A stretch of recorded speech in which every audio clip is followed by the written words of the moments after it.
আসসালামু আলাইকুম ভিউয়ার্স। গতকাল থেকে ভারতের যে ওয়েবসাইট দিয়ে সবাই এই পর্যন্ত শুরু থেকে এই পর্যন্ত অ্যাপ্লিকেশন করে আসছে, মানে যেই ওয়েবসাইটের মাধ্যমে ভারতীয় ভিসা সেন্টারে বাংলাদেশের সকল নাগরিক ভিসা অ্যাপ্লিকেশন করতেন, টাকা জমা দিতেন, সব কিছু করতেন, সেই ওয়েবসাইটটি বন্ধ রয়েছে। এর মানে এই নয় যে ভারত বাংলাদেশের নাগরিকদের জন্যে তাদের ভিসা দেওয়া অলমোস্ট বন্ধ করে দিয়েছে। হতে পারে ভারত পাকিস্তান যুদ্ধের কারণেই এটা হচ্ছে, অথবা থাকতে পারে অন্য কারণও।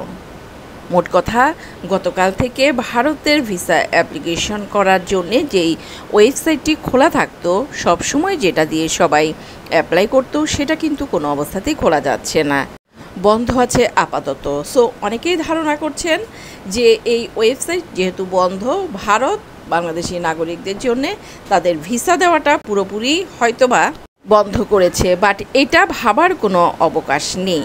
যদি ভারত বাংলাদেশের নাগরিকদের জন্য তাদের ভিসা পুরোপুরি বন্ধ রাখে, অবশ্যই হাইকমিশনের মাধ্যমে সকলকে জানিয়ে দেওয়া হতো। হাইকমিশন থেকে এমন কোনো নোটিশ তারা দেয়নি।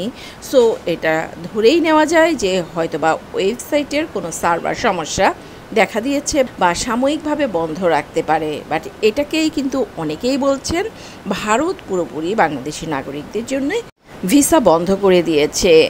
আসলে কোনো দেশের ভিসা ওয়েবসাইট বা ভিসা সেন্টার সরাসরি বন্ধ করবে না তারা কখনোই, কোনো ধরনের নোটিশ বা অন্য কোনো ধরনের সতর্কতা না দেখিয়ে।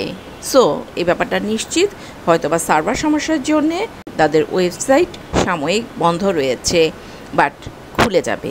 ভালো থাকবেন সবাই, আল্লাহ হাফেজ।